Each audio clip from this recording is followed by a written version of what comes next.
إن الحمد لله نحمده ونستعينه ونستغفره ونعوذ بالله من شرور أنفسنا ومن سيئات أعمالنا من يهده الله فلا مضل له ومن يضلل فلا هادي له وأشهد أن لا إله إلا الله وحده لا شريك له وأشهد أن محمدًا عبده ورسوله صلى الله تعالى عليه وآله وسلم يا أيها الذين آمنوا اتقوا الله حق تقاته ولا تموتن إلا وأنتم مسلمون يا أيها الناس اتقوا ربكم الذي خلقكم من نفس واحدة وخلق منها زوجها وبث منهما رجالا كثيرا ونساء واتقوا الله الذي تساءلون به والأرحام إن الله كان عليكم رقيبا يا أيها الذين آمنوا اتقوا الله وقولوا قولا سديدا يصلح لكم أعمالكم ويغفر لكم ذنوبكم ومن يطع الله ورسوله فقد فاز فوزا عظيما أما بعد فإن خير الحديث كتاب الله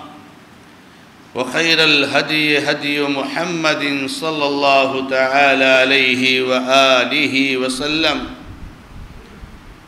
وشر الأمور محدثاتها وكل محدثة بدعة وكل بدعة ضلالة وكل ضلالة في النار أعوذ بالله من الشيطان الرجيم بسم الله الرحمن الرحيم فذكر بالقرآن من يخاف وعيد وقال الله جل شأنه في موضع آخر ومن يرتد منكم عن دينه فأولئك حبطت أعمالهم في الدنيا والآخرة وأولئك أصحاب النار هم فيها خالدون وقال النبي صلى الله تعالى عليه وآله وسلم فإنه من يعش منكم فسيرى اختلافا كثيرا فعليكم بسنتي وسنة الخلفاء الراشدين المہدیین۔ معزز اور معقر دینی اور ملی بھائیوں، بزرگوں، نوجوان دوستوں اور نہایت ہی عزت اور احترام کے لائق میری ماں اور بہنوں، اللہ رب العزت نے ہمارے اوپر بہت سارے انعامات اور بہت سارے احسانات فرمائے ہیں،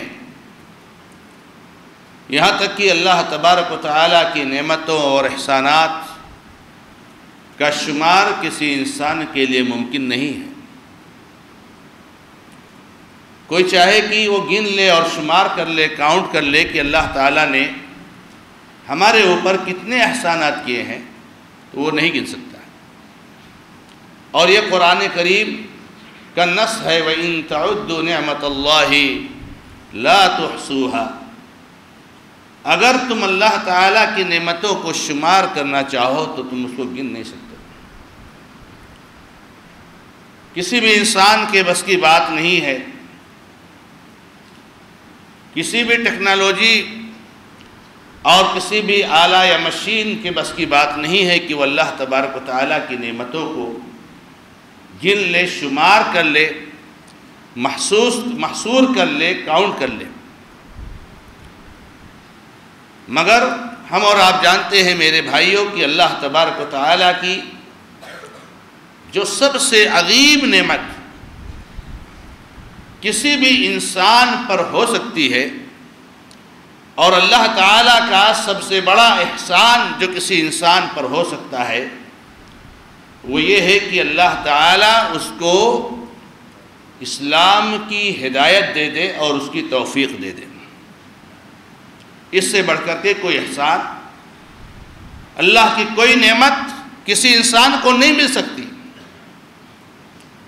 آپ کتنے بھی بڑے صحت مند تندرست کیوں نہ ہوں، آپ کتنے ہی خوبصورت کیوں نہ ہوں، آپ کتنے بڑے مالدار اور دولت والے کیوں نہ ہوں، آپ کتنے بڑے عہدہ اور منصب پر فائز کیوں نہ ہوں، اور آپ ایسے گنتے جائیے اور گناتے جائیے، لیکن یہ ساری دولتیں اور یہ ساری نعمتیں اور یہ سارے احسانات ہیچ ہیں اس احسان کے سامنے کہ اللہ تعالیٰ نے آپ کو اسلام کی توفیق عطا فرمائی۔ اب ظاہر سی بات ہے کہ جب احسان اسلام سب سے بڑی نعمت ہے اور اسلام اللہ رب العزت کا سب سے بڑا فضل اور اس کا احسان ہے، تو ایک ہوشیار آدمی اور ایک سمجھدار اور عقل مند آدمی کا کام یہی ہوگا کہ وہ سب سے بڑی نعمت کی سب سے زیادہ حفاظت کرنے کا اہتمام کرے گا۔ جو سب سے بڑی نعمت، اس کی حفاظت کا اہتمام سب سے زیادہ، کیونکہ اس نعمت کے چھن جانے سے آپ کی آخرت برباد ہو جائے گی اور دنیا تو برباد ہوگی ہی ہوگی۔ لیکن دنیا کی بربادی اتنا بڑا خسارہ نہیں ہے میرے بھائیوں، کیونکہ یہ دنیا چند روزہ ہے اور چند ہی دن ہم کو اور آپ کو اس میں رہنا ہے، اور ایک دن آئے گا کہ یہ سارا نظام اور سسٹم اور ساری چیز جو ہم دیکھ رہے ہیں سب تباہ ہو جائیں گے، کچھ نہیں رہے گا۔ اس کے بعد جو بچے گا اور جو رہے گا وہ آخرت کی زندگی، پھر وہ نظام وہ سسٹم کبھی ختم نہیں ہوگا۔ تو اب چونکہ یہ جو اسلام ہے، دین ہے، عقیدہ ہے، توحید ہے، منہج ہے، اللہ رب العزت کی اطاعت ہے، اس پر ہماری آخرت کی کامیابی ڈیپینڈ اور منحصر ہے، اس لیے ہمیں اور آپ کو چاہیے کہ اس نعمت کی سب سے زیادہ حفاظت کی جائے۔ مال چلا جائے، عہدہ منصب چلا جائے، خوبصورتی چلی جائے، صحت تندرستی ختم ہو جائے، تو ان ساری چیزوں سے جو چیز جڑتی ہے وہ یہی جڑتی ہے کہ آپ کی دنیا خراب ہو جائے گی، آپ کی دنیا ختم ہو جائے گی زیادہ سے زیادہ۔ لیکن اگر دین چلا گیا، اسلام چلا گیا، شریعت محمدیہ آپ سے رخصت ہو گئی، تو ہو سکتا ہے آپ دنیا میں بہت ساری ترقیاں کر لیں، یہ چند روزہ دنیا میں، لیکن آخرت آپ کی برباد ہو گئی۔ جس دن آپ کے جسم سے آپ کی روح کو قبض کیا گیا، آپ کی جان نکالی گئی اور آپ اس دنیا سے مر کر چلے گئے، اس دن سے پھر آپ کے لیے کبھی سکون نہیں اور کبھی خوشی نہیں ہے، کبھی ہنسنا نہیں ہے، کبھی آرام نہیں ہے، آپ کے لیے صرف اور صرف غم ہی غم، تکلیف ہی تکلیف، پریشانی ہی پریشانی، عذاب ہی عذاب، سختی ہی سختی، مواخذہ ہی مواخذہ۔ نہ رحمت نام کی کوئی چیز ہوگی، نہ خوشی نام کی کوئی چیز ہوگی، نہ نعمت نام کی کوئی چیز ہوگی۔ اس لیے میرے بھائیوں، ہمیں اور آپ کو اس کی طرف توجہ دینی چاہیے، اور اللہ رب العزت نے ہمیں اور آپ کو کئی آیتوں میں اور اللہ کے نبی علیہ السلام نے حدیثوں میں اس بات کی تلقین فرمائی ہے کہ اس کی طرف آپ توجہ دیجیے۔ قرآن کریم کی اس آیت کو آپ ذرا اپنے ذہن میں تازہ کر لیں، جس آیت کو ہم ہر خطبہ میں سنتے ہیں اور ہر واعظ و نصیحت کی مجلس میں وہ لوگ جو سنت کی اتباع کرتے ہیں وہ اس آیت کو پڑھتے ہیں، نکاح کے موقع پر پڑھتے ہیں، لیکن جو سنتوں کی پرواہ نہیں کرتے وہ تو پتہ نہیں کون کون سے الفاظ لاتے۔ یا الذین آمنوا اتقوا اللہ حق تقاتہ ولا تموتن الا وانتم مسلمون۔ دھیان رکھو، جب بھی مرو گے تو مسلمان ہو کر مرو گے. کیوں بھائی؟ جب بھی مرو گے تو مسلمان ہو کر مرو گے. کیوں؟ ایسا کیوں؟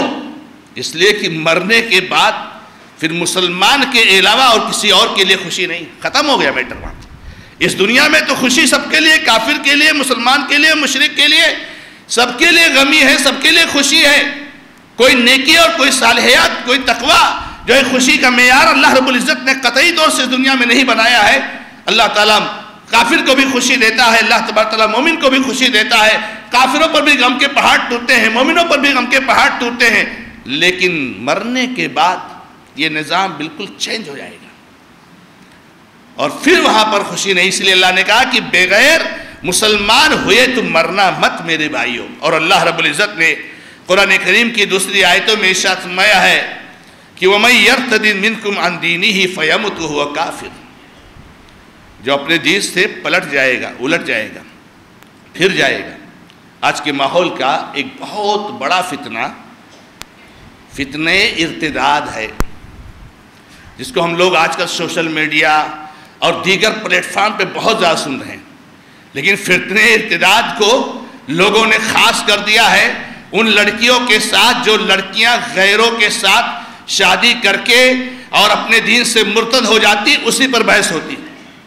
حالانکہ فتنہ ارتداد کی بہت ساری شکلیں ہیں جس پر ہم لوگ توجہ نہیں دیتے. کیوں؟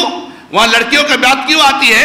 ہماری ناک کٹ جاتی ہے، ہم کئی معاشرے سماج میں چہرہ دکھانے کے لائق نہیں رہ جاتے، ہماری بے عزتی ہوتی ہے، اس لیے وہ زیادہ ہائی لائٹ ہے میرے بھائیوں.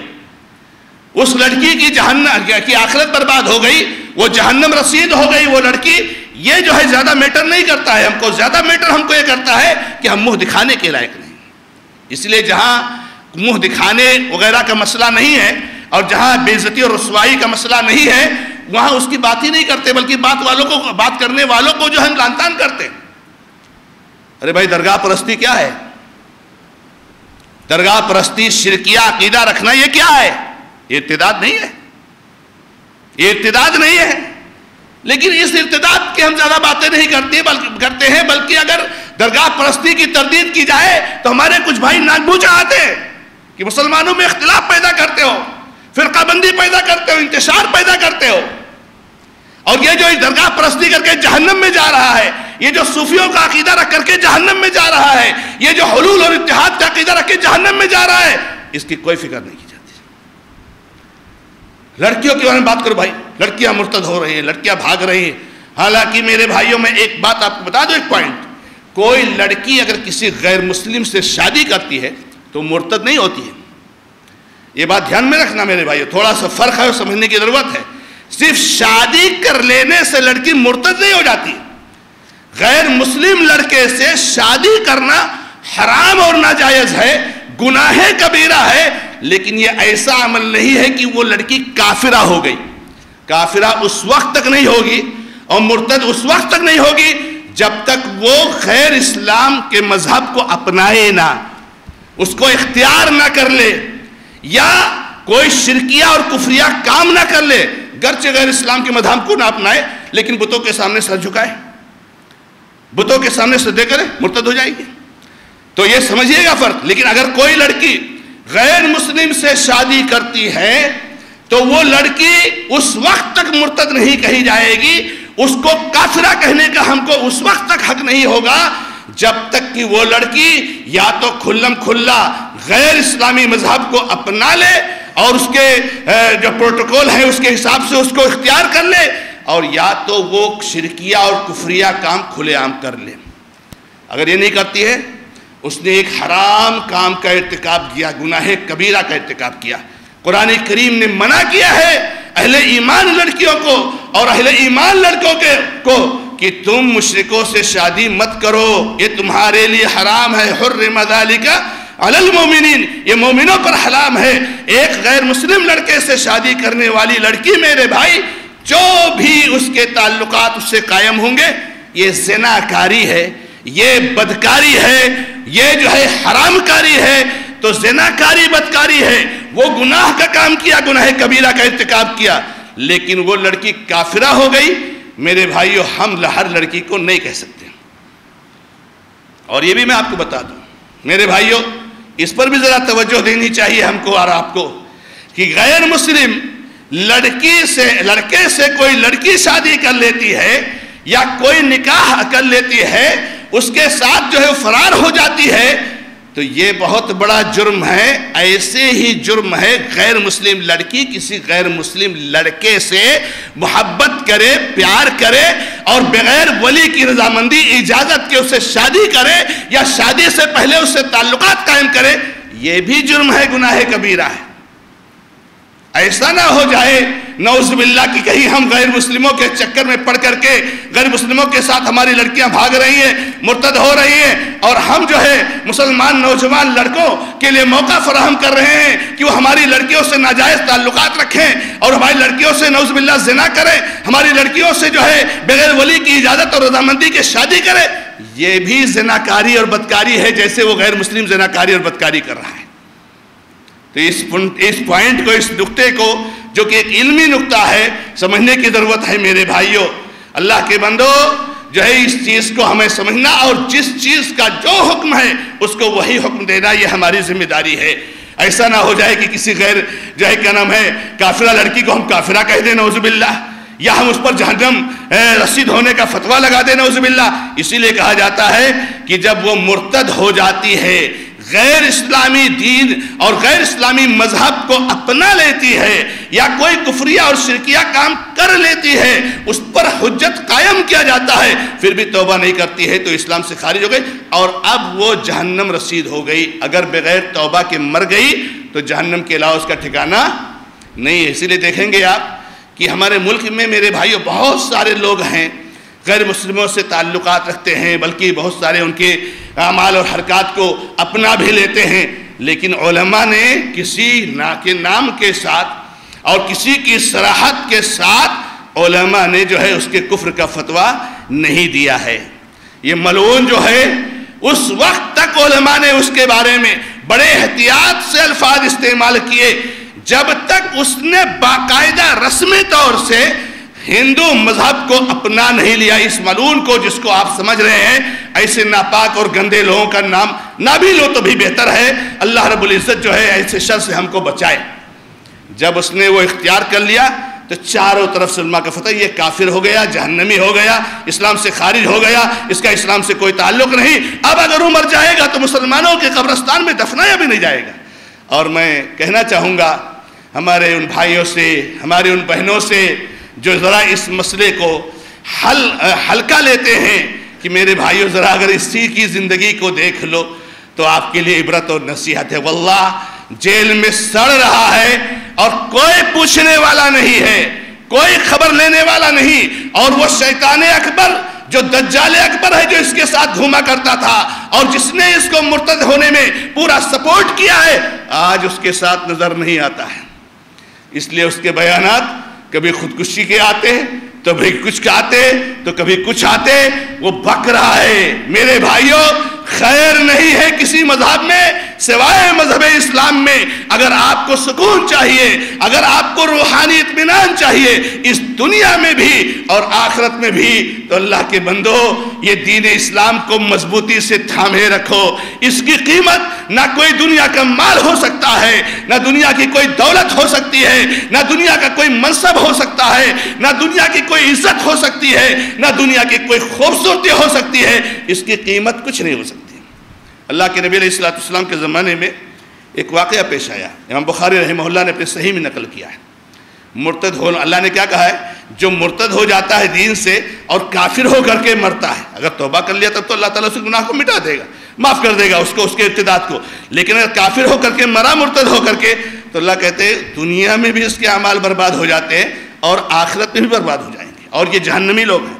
نبی صلی اللہ علیہ وسلم کے زمانے میں ایک واقعہ پیش آیا، بخاری کا واقعہ، فضائل اعمال والا واقعہ نہیں میرے بھائیوں، اس لیے کان اچھے طریقے سے کھول کر سنا کرو ایسے واقعات کو اور عبرت اور نصیحت حاصل کرا کرو۔ انشاءاللہ اس منبر سے وہی واقعات سنائے جائیں گے جو سچے اور حقیقی ہیں، جس میں ہمارے لیے عبرت اور نصیحت ہے میرے بھائیوں۔ شرکیہ اور کفریہ واقعات سے ہم بہت دور رہتے ہیں اور امت کو بھی کہتے ہیں کہ جب تک یہ شرکیہ اور کفریہ واقعات سنانا اور سننا بند نہیں ہوگا، یہ امت کی حالت بد سے بدتر ہوتی جائے گی۔ کیسے سنتے ہو، کس کان سے سنتے ہو اور برداشت کرتے ہو جس میں اللہ رب العزت کے ساتھ شرک کیا جاتا ہے، حلول و اتحاد کا عقیدہ پیش کیا جاتا ہے، اور تم سبحان اللہ اللہ پر کہتے ہو۔ اللہ کے ساتھ شرک کرنے پر سبحان اللہ الحمدللہ، اور دعوت و تبلیغ کا نام دیتے ہو۔ اللہ کے بندو، جب تک ایک ہو کر کے ان شرکیہ چیزوں کو ختم نہیں کرو گے، یاد رکھو ایسے مرتے اور کٹتے ہم جائیں گے میرے بھائیوں۔ کیا واقعہ پیش آیا؟ ایک عیسائی تھا، وہ مسلمان ہو گیا، اسلام قبول کر لیا اس نے، ٹھیک ہے۔ مسلمان ہونے کے بعد سبحان اللہ اس کو پڑھنا لکھنا آتا تھا۔ اللہ کے نبی علیہ السلام تو ظاہر سی بات ہے بھائی، آپ کے یہاں کوئی اونچ نیچ نہیں تھا، کوئی جو ہے یہ باہر کا اور علاقے کا نہیں تھا، کوئی ایسا اور ویسا نہیں تھا۔ آپ کے پاس تو اصول تھا، جس کے پاس جو صلاحیت ہے اس سے فائدہ اٹھایا جائے، جس کے پاس جو صلاحیت ہے اس سے فائدہ اٹھایا جائے۔ وہ لکھنے میں پڑھنے میں ماہر تھا، اس کو زبان بہت اچھی آتی تھی۔ اللہ کے نبی صلی اللہ علیہ وسلم اپنے کاتبین وحی میں سے شامل کر لیا اس کو، قرآن کی آیتیں لکھنے پر اس کو مامور کر دیا۔ سبحان اللہ، بولیے کہ کتنی بڑی نبی صلی اللہ علیہ وسلم کو ذمہ داری دی۔ اللہ رحم کرے، ایک دن آیا مرتد ہو گیا، اسلام سے پھر گیا، پھر عیسائی ہو گیا، اور جا کر کے اپنی قوم میں کیا بولتا ہے؟ ارے محمد کے پاس کچھ نہیں، وہی جو میں لکھ کے دے دیتا تھا نا وہی پڑھتا ہے۔ اللہ کے نبی صلی اللہ علیہ وسلم کی توہین، اللہ کے نبی علیہ السلام کی تحقیر، ہمارے بھائی بھی نبی علیہ السلام کی توہین اور تحقیر کرتے ہیں، صحابہ کرام کی توہین اور تحقیر کرتے ہیں۔ دیکھیے کتنا بڑا جرم ہے۔ وہ قوم شبہ پیدا کرنے لگا کہ نبی علیہ وہ تو محمد کو کچھ نہیں آتا ہے، اس کو کچھ نہیں وحی آتی ہے، کچھ نہیں دی نبوت اور رسالت ہے، بس میں جو لکھ کر کے دے دیتا تھا سب پڑھ لیتا تھا۔ حالانکہ جھوٹ، ایک دم جھوٹ۔ اللہ کے نبی علیہ السلام کے بارے میں ایسی بات کرنے لگا، مر گیا ایک دن، مرتد ہو کر کے عیسائی مذہب میں ہی مر گیا تو لوگوں نے بھائی اس کو اپنے حساب سے، عیسائیوں نے اس کو لے کر کے دفنا کر کے چلے آئے۔ صبح جا کے دیکھتے ہیں تو یہ قبر کے اوپر پڑا ہوا ہے، قبر کے اوپر پڑا ہوا ہے۔ کہتے ہیں بھائی یہ کیا ماجرا ہے؟ تو کہتے نہیں یہ مسلمانوں نے کیا ہوگا، یہ مسلمانوں نے کیا ہوگا۔ دیکھیں آج کچھ ہوتا ہے تو مسلمانوں پر الزام، فرض سے الزام مسلمانوں پر، کیوں؟ اس لیے کہ مرتد ہو گیا تھا اور یہ نبی صلی اللہ علیہ وسلم کے بارے میں کچھ باتیں کرتا تھا، تو مسلمانوں نے اس کی قبر کو کھود کر کے اس کی لاش کو اوپر نکال کے پھینک دیا۔ آئے اس کے بعد دوبارہ قبر کھودی، اور کھودنے کے بعد اور نیچے کھودی، گہری قبر کھودی کہ نکال نہ پائے، اور اس کو پھر دفن کر دیا، دفن کر کے چلے گئے۔ دوسرے دن بھی جب صبح دیکھتے ہیں تو اس کی قبر میں سے اس کی لاش اوپر پڑی ہوئی ہے، قبر اس کو نہیں لے رہی ہے، یہ زمین اس کو قبول نہیں کر رہی ہے۔ جیسے ملعون کو زمین نہیں قبول کرنے کے لیے تیار ہے، ایسے جو ہے کہ نام اس کو قبول نہیں کر رہی زمین۔ پھر آئے، بہت غصہ ہوئے مسلمانوں پر، اور گہری قبر کھودی، اور اس کے بعد کھودنے کے بعد اس کو دفن کیا، اور اس کے بعد تیسرے دن بھی دیکھتے ہیں کہ بھائی یہ تو قبر کے اوپر پڑا ہوا ہے۔ تب سمجھ گئے نا یہ معاملہ نہیں ہے، یہ اسلام قبول کیا تھا، مرتد ہو گیا تھا، اور نبی صلی اللہ علیہ وسلم کی شان میں گستاخی کرتا تھا، اس کو یہ سزا مل رہی ہے، لوگ اس کو ویسے ہی چھوڑ کر کے بھاگ کر کے چلے گئے۔ یہ مرتد ہونے والوں کی سزا ہے دنیا میں۔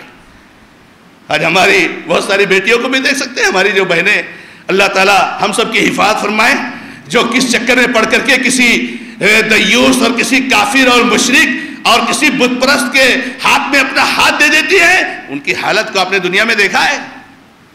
دیکھا ہے، ایک نہیں، دو نہیں، دسیاں واقعات ہیں۔ بلکہ اگر یہ کہا جائے کہ جتنی لڑکیاں مرتد ہو کر کے غیر مسلموں سے شادی کی ہیں، واللہ ان میں اکثریت یا تو قتل کر دی گئی ہیں، یا تو بالکل پریشان ہے اور زندگی اجیرن ہو گئی ہے۔ تو اللہ نے کہا ہے کہ جو مرتد ہو جاتا ہے اور اس حالت میں مرتا ہے، یہ ان کے اعمال دنیا میں برباد ہو گئے، دنیا میں بھی ان کا رزلٹ دیکھیں گے اور آخرت میں بھی برباد ہو گیا، اور یہی جہنمی لوگ ہیں جس میں ہمیشہ ہمیش رہنے والے ہیں۔ میرے بھائیوں، اللہ کے نبی علیہ السلام نے ہمیں ان فتنوں سے ڈرایا ہے۔ اللہ کے نبی نے موقع پر کہا تھا، اے صحابہ، میں تم لوگوں کے گھروں میں فتنوں کو آتے ہوئے دیکھ رہا ہوں۔ اللہ اکبر۔ نبی صلی اللہ علیہ وسلم کو آگے کا منظر، اس کی شکل اللہ کے نبی صلی اللہ علیہ وسلم کو جو ہے پیش کیا گیا۔ کہا صحابہ، میں تم لوگوں کے گھروں میں فتنوں کو داخل ہوتے دیکھ رہا ہوں، ایسے فتنے داخل ہو رہے جیسے بارش کے قطرات ہمارے گھروں پر ٹپکتے ہیں. کیسے لگاتار فتنے فتنے فتنے فتنے, کتنے فتنے میرے بھائیوں, کتنے فتنے میرے بھائیوں. اور اللہ کے نبی علیہ السلام نے فرمایا تھا بادروا بالاعمال فتنا کقطع اللیل المظلم. واللہ رونگٹے کھڑی کر دینے والی کی حدیث ہے. میری بہنیں غور سے سنیں, میری مائیں غور سے سنیں, میرے جوان میرے نوجوان دوست غور سے سنیں, اور اس کے بارے میں ذرا سنجیدگی کا مظاہرہ کریں, حدیث پر تدبر کریں. نبی صلی اللہ علیہ وسلم نے کہا تھا جلدی جلدی حفاظت کے اقدامات کر لو. انشاءاللہ آگے میں اور ایک خطبہ دوں گا اس موضوع پر, اور اس میں بتاؤں گا حقیقت اور اسباب کیا ہے, اس کی وجوہات کیا ہیں, کیسے اس کو کنٹرول کیا جا سکتا ہے. ہمارے احباب جب ان چیزوں کا ذکر کرتے ہیں تو جو سب سے اہم چیز ہے اس کا تذکرہ ہی نہیں ہوتا ہے. تعلیم کی کمی ہے, یہ موبائل ہے, یہ فلانا ہے. ارے بالکل تعلیم کی کمی ہے, موبائل ہے, بالکل. آپ کو بتا دوں اس مسئلے میں سب سے بڑی جو وجہ ہے یہ مخلوط تعلیم. معاف کرنا میرے بھائیوں, آنکھ بند کر لینے سے بچ نہیں جاؤ گے. کہتے ہیں شتر مرغ کوئی پرندہ ہوتا ہے, جب اس کو شکاری دوڑاتا ہے تو جا کر کے ریت میں اپنا منہ گھسا دیتا ہے اور اس کی آنکھ اندر چلی جاتی ہے تو دیکھتا ہے کہ ارے کچھ دکھ نہیں رہا ہے تو میں بچ گیا. اس کا منہ صرف اندر ہے, پورا بدن باہر ہے. شکاری آتا ہے آسان سے پکڑ کر کے لے کر کے چلے جاتا ہے. ایسے ہمارا معاملہ ہے کہ ہم جو ہے اس کو اس کو لے کر کے اور اس پر ڈال دیتے ہیں. ارے RSS کی سازش ہے, ارے فلاں کی سازش ہے, ارے ان کے جو ہے کیا نام ہے یہ سارے جو ہے پلاننگ ہے. کوئی پلاننگ ولاننگ نہیں ہے. ہمارا جو سسٹم ہے, نظام ہے تعلیم کا, آفسوں میں کام کرنے کا, دکانداری کا اور دیگر جگہوں پر جو ہمارا سسٹم اور نظام اختلاط کا ہے, یہ سب سے بڑی وجہ ہے. آپ کو معلوم ہے اچھے اچھے نیک لوگ, اچھے اچھے وقت نہیں ہے. ایک پادری کا واقعہ جو ہے کیا نام بیان کرتے ہیں اہل علم کہ جو ہے پہلے زمانے بڑا نیک بزرگ پادری تھا, اور لڑکی سے کوئی ایسا موقع مل گیا کہ جس سے اس کا آنا جانا ملاقات ہونا ہو گیا. اللہ کی قسم ایک وقت آیا اس نے اس لڑکی سے زنا کیا. جہاں لڑکا لڑکی ساتھ میں بیٹھیں گے زناکاری ہونی ہے. اللہ کے نبی محمد رسول اللہ صلی اللہ علیہ وسلم کی حدیث کو جھٹلا نہیں سکتے ہو میرے بھائیو. نبی صلی اللہ علیہ وسلم نے کہا لا یخلون رجل بامرأۃ الا والشیطان ثالثہما. کتنی بار حدیث سنی, کوئی بھی مرد کسی لڑکی کے ساتھ تنہا ہوگا تیسرا شیطان آئے گا. اور شیطان جب آئے گا تو کیا ہوگا, لڑکیوں لڑکوں کو دور کرو, ان کو الگ بٹھاؤ میرے بھائیوں. یہ سب سے اہم ضروری چیز ہے جس کے بارے میں بات ہوگی. تو نبی صلی اللہ علیہ وسلم نے کہا ان فتنوں سے حفاظت کی تدبیر کر لو جو رات کی تاریکی کی طرح سے, تاریکی رات میں جب اندھیرا ہوتا ہے نا تب جب دیکھو تو ایسے کچھ ٹکڑے ٹکڑے نظر آتے ہیں. کقطع اللیل المظلم, کھٹا ٹوپ ادھیری تاریک رات کے جو ہے وہ ٹکڑے جو نظر آتے ہیں, ایسے نظر کچھ نہیں آتا ہے لیکن ایسے کچھ لگتا ہے کچھ آ رہے جا رہے, اس طرح چھوٹے ٹکڑے اس کی طرح سے ہوں گے. اللہ اکبر, کتنے بڑے فتنے ہوں گے. یصبح الرجل مومنا ویمسی کافرا ویمسی مومنا ویصبح کافرا. آدمی صبح ہی مان لائے گا لیکن شام کو نعوذ باللہ کافر ہو جائے گا. کفر کے سارے وسائل اپنی لڑکیوں کو دے دو, اپنے لڑکوں کو دے دو, اور بولو ہمارے لڑکے مرتد کیوں ہو رہے ہیں, ہماری لڑکیاں مرتد کیوں ہو رہے ہیں. وسائل اسباب تو آپ نے میرے بھائیوں فراہم کیا ہے, ان اسباب سے مرتد ہو رہے ہیں اللہ کے بندوں, جس پر انشاءاللہ بات ہوگی. تو نبی علیہ السلام نے کہا صبح مومن ہوگا شام کو کافر ہو جائے گا, شام کو مومن ہوگا صبح کافر ہو جائے گا. یبیع دینہ بعرض من الدنیا, دنیا کے چند ٹکا اور چند فائدے کے لیے, تھوڑے فائدے کے لیے اپنے دین کو بیچ دے گا. دین نہیں جانتا دین کیا ہے, دین کی کوئی قیمت نہیں ہے دنیا میں. اگر پوری دنیا آپ کو دے دی جائے تبھی وہ پوری دنیا دین کی قیمت نہیں ہو سکتی, بلکہ مچھر کے پر کے برابر بھی نہیں ہو سکتی ہے دین کے مقابلے میں. اللہ رب العزت سے دعا ہے کہ رب العزت ہمیں اور آپ کو فتنوں سے محفوظ رکھے, اور یہ فتنے ارتداد جو اس وقت بہت زور مار رہا ہے, اللہ تعالی ہماری اولادوں کی اور ہماری نسلوں کی حفاظت فرمائے, ہماری بیٹیوں ہماری ماں اور بہنوں کی حفاظت فرمائے, ہمارے جوانوں کی حفاظت فرمائے. بارک اللہ لی ولکم فی القرآن الکریم ونفعنی وإیاکم بالآیات والذکر الحکیم, انہ تعالی جواد کریم ملک رؤوف رحیم.